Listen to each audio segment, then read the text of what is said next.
Our journey begins at the old mining town of Butte. We head west across the dramatic landscape of Beaverhead Deer Lodge National Forest with its lush valleys that so promised a new life of prosperity for the early colonials. At Sula, we pass a beautifully restored one-room schoolhouse before ascending into the rugged Bitterroot Mountains.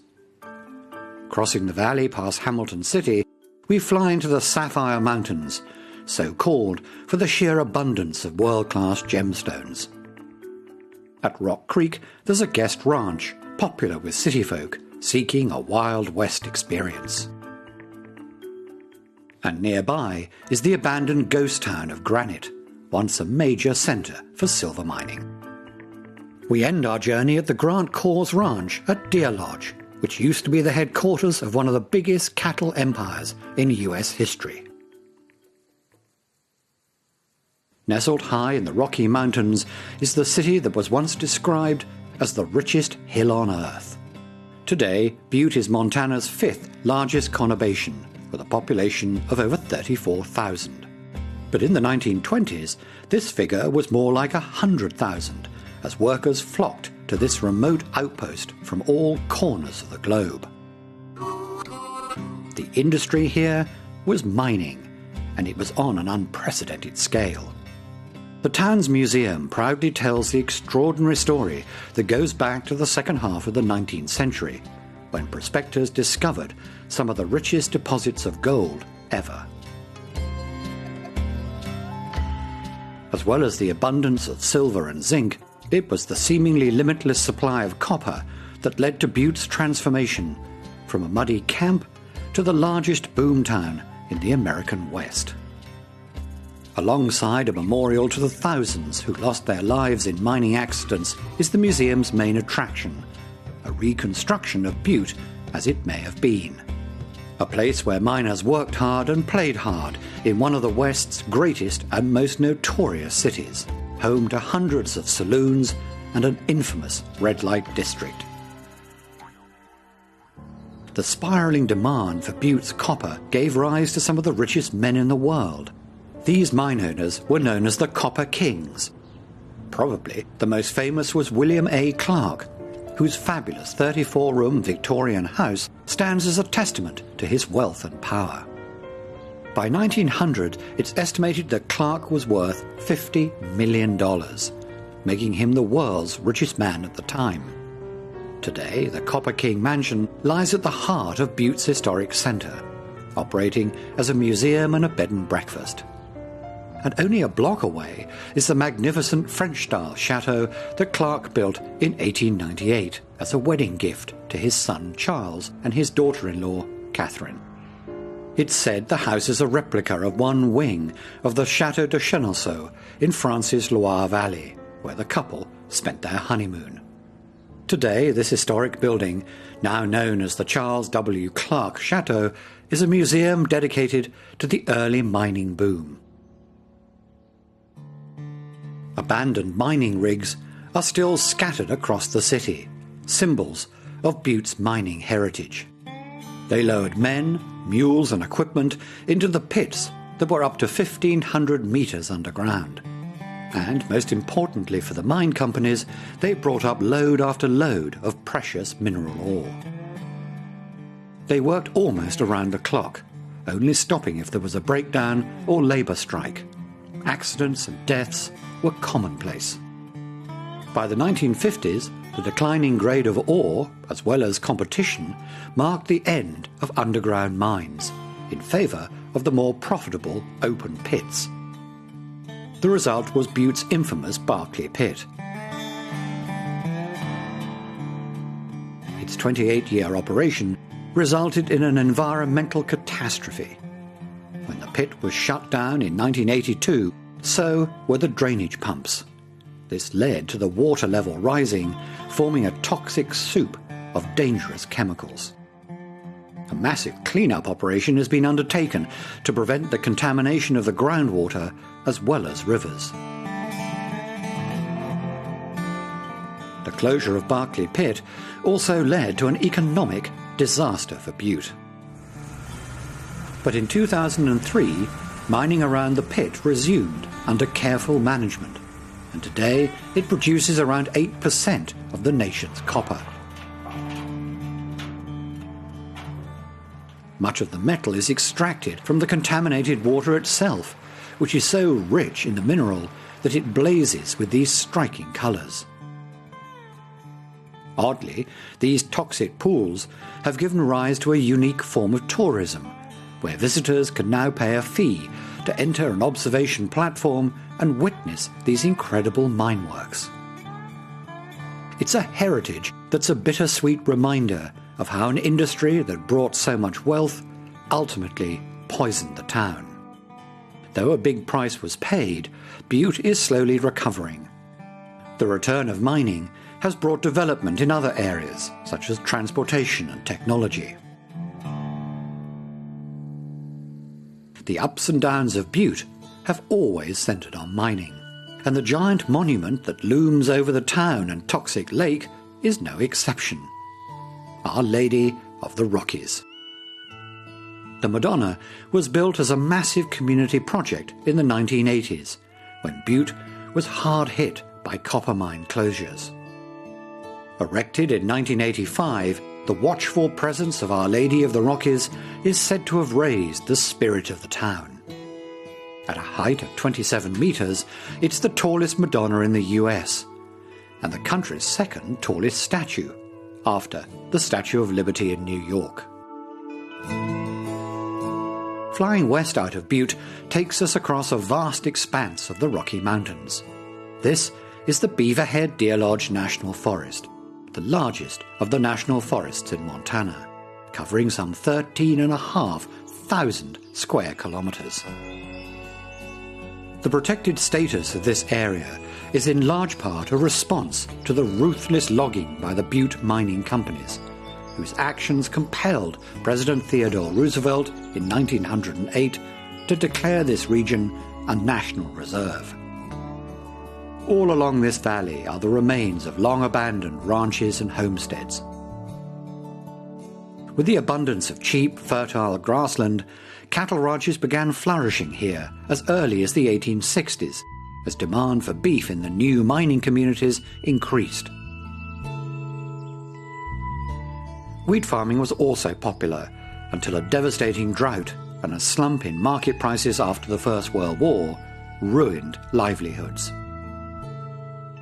The homestead bust, as it was known, forced many farmers to abandon their land. West, beyond the valley, is this roadless wilderness, the Anaconda Pintler Range, known for its beautiful mountain scenery. But the rich greens have sadly given way to swathes of brown from dead and dying trees, having fallen victim to pine beetle damage. The burrowing pine beetle normally plays an important role in the ecosystem of the forest. However, a series of unusually hot, dry summers and mild winters have led to an epidemic in the number of these insects. But it's not the only concern for the forest authorities. There's also the risk of wildfires. This region was laid waste after a number of lightning strikes in the year 2000, which sparked a devastating fire.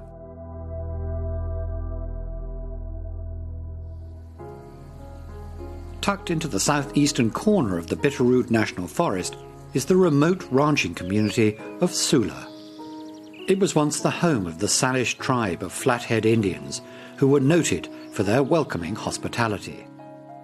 But as white farmers moved into the area, the tribe was forced north in the 1870s.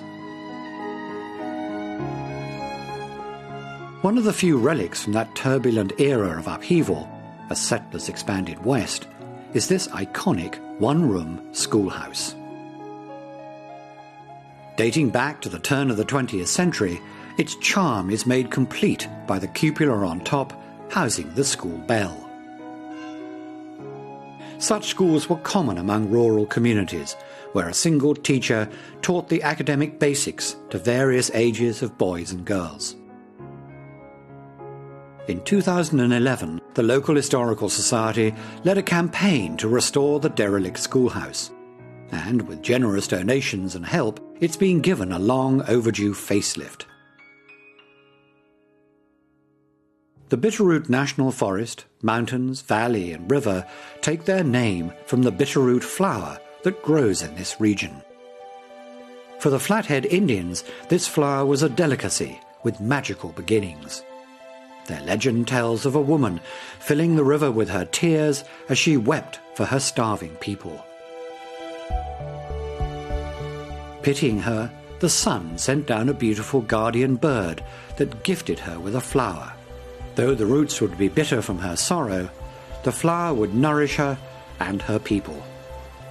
The Bitterroot River, where the woman is said to have wept, has been food for the soul ever since.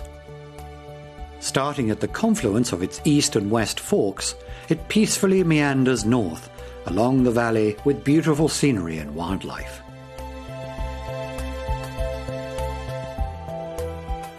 Agriculture, alongside mining and tourism, is a vital part of Montana's economy, contributing over $2 billion to the state annually. Here in the Bitterroot Valley, beef cattle are the largest source of farm income. This means that the demand for hay is tremendous, and the fertile soil in the valley is ideal for its production. Increased horse ownership has also created a market for premium hay. It's an important source of income for some farmers who have access to enough land and equipment. Mowing hay is almost an art form, and it's a hotly debated topic among farmers about which mowing patterns are most efficient for time and fuel costs. Traditionally, hay is mown clockwise in spiral patterns. In this instance, they're oblongs, working inward. Along the east of the valley lie the Bitterroot Mountains that mark the border with the state of Idaho. With massive ridges and long, arduous approaches to major peaks, these are some of the most impenetrable mountains in the United States. But this harsh and unforgiving place also holds a compelling secret of unimaginable riches. A mystery that's become a legend in these parts, and one that's confounded prospectors for almost a century. The Bitterroot legend of the Lost Bonanza. It was somewhere in these mountains in 1923 that lone prospector Arthur Woods worked tirelessly before snow and lack of food forced him to return to the valley, alongside his horse laden with, it's said, over 30 kilos of gold dust. Arthur confided in his friend Bill Ward, a local sheriff, that he hadn't even scratched the surface and that he'd take the wide-eyed sheriff to the very spot come the spring. Unfortunately for both, spring came, but Arthur had died from an illness and never made it back to the motherlode. For years after, the sheriff, with Arthur's sister, went in search of the mine, but it was in vain. Arthur's grandson continued the search right up to the 1960s, as have many others since, but no one has ever found Arthur Wood's Lost Bonanza, as it's come to be known.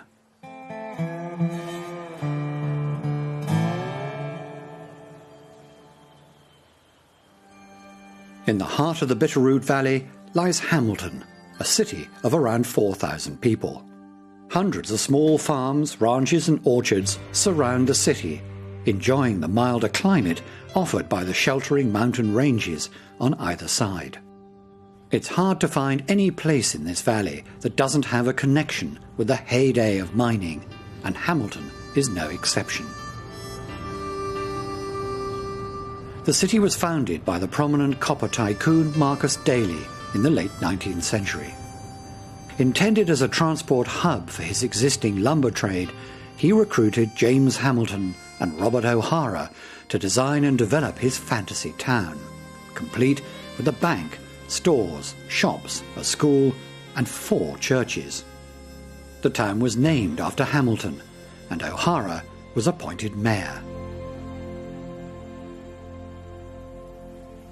And in the tradition of the fabulously wealthy Copper Kings, Daly built a home in the city he created to ensure no one was in any doubt as to his power and status. The Marcus Daly Mansion. Built in 1890 as a summer residence, this is an imposing Queen Anne-style Victorian house with 25 bedrooms, 15 bathrooms and 7 fireplaces. After Daly's death in 1900, his wife had the home remodelled into the present Georgian Revival style. This National Historic Site is now run by the Daly Mansion Preservation Society and is open to the public. The exhibits tell the story of Daly's rise from working-class Irish immigrant to one of the 3 Copper Kings who controlled mining in Montana.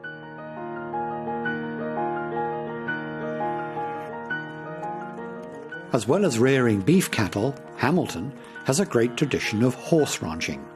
It's another legacy left by Marcus Daly.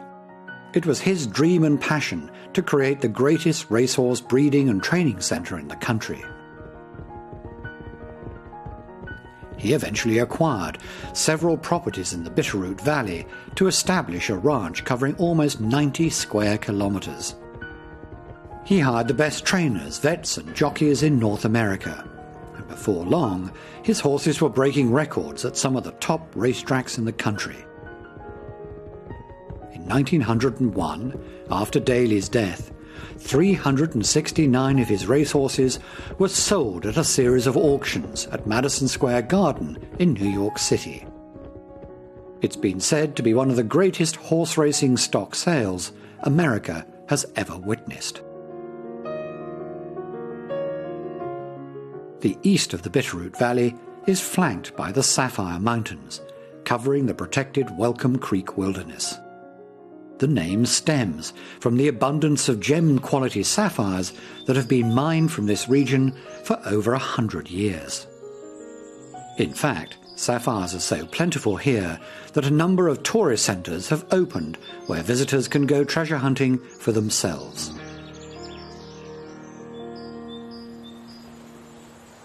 The outdoor lifestyle of the early ranchers has given rise to some of the most romantic and enduring images of America's Wild West. And the desire, particularly among city dwellers, to experience the simplicity and splendour of life as a cowboy gave rise to guest or dude ranches all across the state. This is the exclusive Dude Ranch at Rock Creek, where Western adventure is combined with luxury accommodation and pampering. Horse riding is obviously the big appeal, but guests can also go fishing, shooting, hiking, and even skiing during the winter months. Dude ranches started appearing as early as the 1920s, when post-war prosperity, together with popularity of Western movies, led to a rapid rise in this industry. This Dude Ranch is the realization of wealthy banker Jim Manley. Ever since his youth, he dreamed of one day owning a ranch, complete with horses, guns, and wide open spaces. We now head northeast, across the foothills of the John Long Mountains. A varied landscape of rolling hills, open grasslands, and scattered forest, it takes us to one of the most eerie sights in Montana. Scarring one side of a mountain is the ghost town of Granite.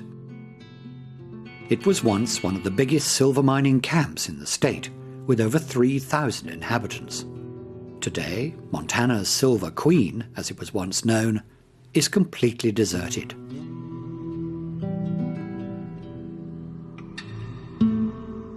Like the silver ore, the residents of Granite are long gone, and the few buildings that remain have been left to rot and crumble. But in its heyday, in the 1890s, it was a bustling town full of miners, merchants, and their families.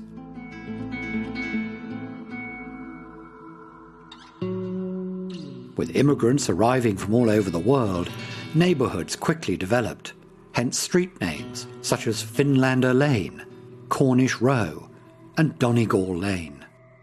Magnolia Avenue, nicknamed Silk Stocking Row, was home to the social elite like mine managers and superintendents, as well as doctors and other professionals.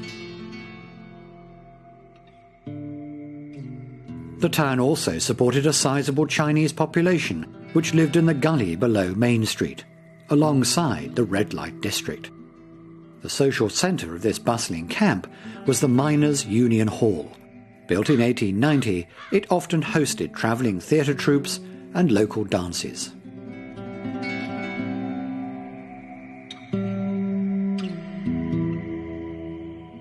Like other mining camps in the American West, Granite suffered dramatically when the price of silver crashed in 1904. Within a year, the town's population dropped from around 3,000 to just 140. Though mining continued on a small scale, Granite had all but become a ghost town. But when fire broke out in 1958, most of the structures were destroyed.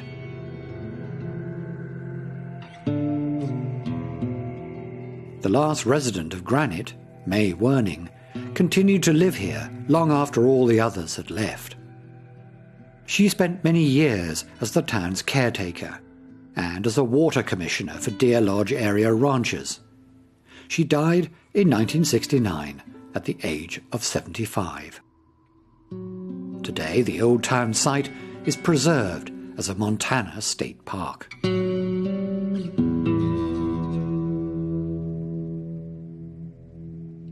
The final leg of this journey takes us to the town of Deer Lodge.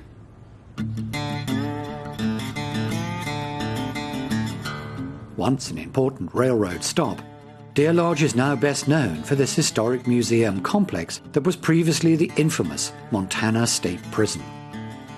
Built as a response to widespread lawlessness, it first locked its doors on prisoners in 1871 and was overcrowded within a month. In 1959, an explosive riot caught the headlines when inmates took over the prison for 36 hours before the National Guard stormed its walls and restored order. It was finally retired in 1979, and it's now the old prison museum, housing collections as diverse as vintage trucks and saloon memorabilia. And finally, in this largely wild and untamed land, it's fitting we end this journey at a place that was, at one time, the heart of a 19th century cattle empire. The Grant Corrs Ranch National Historic Site. Run and maintained by the National Park Service, it's a working ranch with a difference, as it's also open to the public as a living museum commemorating the Western cattle industry that goes back to the 1850s. The ranch was established by fur trader John Grant and then expanded by the cattle baron Conrad Corrs. One time he owned 50,000 head of cattle and had grazing pasture of 40,000 square kilometres, roughly the size of Switzerland in Europe. Today, the ranch occupies a still considerable 6 square kilometres. Visitors can tour several buildings, including the handsome ranch house, which was once the largest home in Montana Territory, and the bunkhouses where cowboys and ranch hands slept, ate and entertained themselves. Meanwhile, rangers continue their tradition of ranch life, tending cattle, mending fences and taking care of horses against the breathtaking backdrop of Montana's landscape and its wide open skies. It's a great symbol of the American West and a fine place to end this journey.